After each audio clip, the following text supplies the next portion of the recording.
Artificial intelligence or AI took the world by storm. कुछ कलाकारों को डर है कि जिस कला को सीखने में उन्होंने बरसों लगाए उसे आर्टिफिशियल इंटेलिजेंस मिनटों में बना सकता है। Seeing this and calling it as a threat to the manual art form of other artists. तुम्हें क्या लगता है AI आर्ट को खत्म कर रही है? इसका जवाब छुपा है 10,000 साल पुराने झारखंड के गुफा में। सोहराई और कोहबर जो हमारा झारखंड राज्य का लोक कला है, जो अभी बहुत लोकप्रिय हो गया है, पर बहुत से लोग नहीं जानते हैं कि इस कला का शुरुआत आज से 10,000 साल पहले इसको केव से हुआ था। 1991 में मेरे दादाजी पद्मश्री बुलु इमाम के द्वारा इसको केव का जब खोज हुआ था तो हमें रियलाइज हुआ कि जो सिंबल्स एंड मोटिव्स जो हमारे केव में हैं वो हमारे सोहराई एंड कोहबर आर्ट से कनेक्टेड है। ये मोटिव्स जैसे कमलबंद हो गया, शादी चौक हो गया, कंसेंट्रिक सर्कल्स, ट्रायंगल्स, अभी भी ये सारे मोटिव्स हमारे सोहराई और कोहबर आर्ट में देखने को मिलता है। अपने अपने मिट्टी के घरों के दीवारों पर मिट्टी के प्राकृतिक रंगों के साथ कुछ चित्रों का अंकन करते हैं, जिसे ही सोहराई और कोहबर पेंटिंग कहते हैं। और ये विशेषकर सिर्फ 4 रंगों से ही बनता है, जिसमें कि काली मिट्टी, दूधी मिट्टी, लाल मिट्टी और पीली मिट्टी। इन 4 रंगों के मिश्रण से ही सोहराई कला बनाए जाते हैं।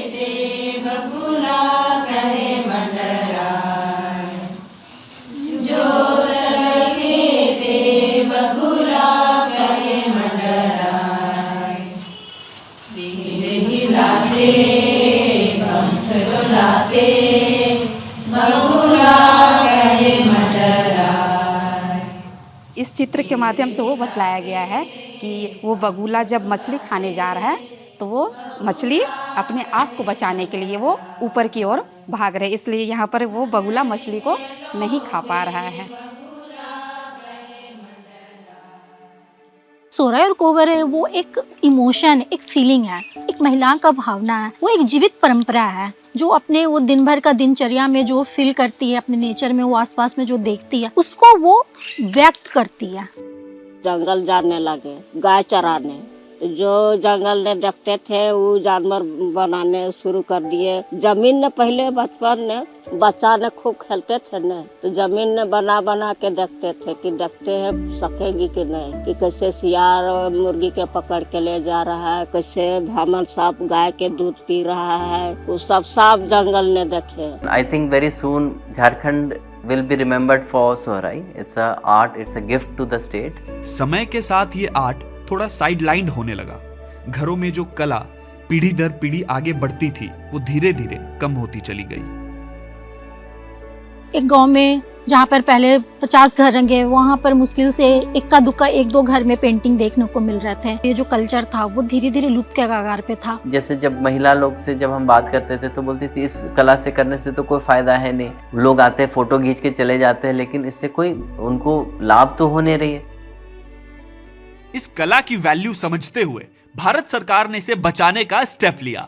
2020 में सोहराई को जीआई टैग मिला और यहीं से इसे ग्लोबल पहचान मिलनी शुरू हो गई। इससे बड़ा अवसर नहीं हो सकता है। तो जो चैलेंजेस थी हमारी जो हम खोए हैं, अभी हमको वो पाने का मौका एक जीआई टैग से मिला है कि it's not longer an art, it's a movement. Sohrai को लेके क्रेज हो गया है, खासकर विशेषकर जीआई के बाद। जीआई से पहले ये लोग इस कला को उतना महत्व नहीं देते थे, उतना जानते भी नहीं थे। आजकल के बच्चे मार्केट में बैग पकड़ के जा रहे हैं, टीचर अपना लंच बॉक्स लेके जा रही हैं, लड़कियां दुपट्टा लगा के जा रही हैं, तो बहुत खुशी होती है कि देखिए ये पहले हम लोग दीवार में बनाते थे, अभी देखो ये लोग दुपट्टा ओढ़ के जा रही है। कलाकारों की सदियों पुरानी गरिमा को ध्यान में रखते हुए मोदी जी के नेतृत्व में सरकार ने जीएसटी में बदलाव किया। एक ऐसा निर्णय जिसने कारीगरों की मेहनत, कौशल और कला को उसका वास्तविक मान दिलाया। 2025 में जब जीएसटी रिफॉर्म हुआ मोदी जी के द्वारा 12% से 5% पाया, तो हम लोग ने देखा ऐसे कि अचानक से हमारा प्रोडक्ट्स का डिमांड और बढ़ गया है और इससे फ़ायदा ये हो रहा है कि हम लोग के आर्टिस्ट लोग को और ज़्यादा काम मिल रहे हैं और हमारा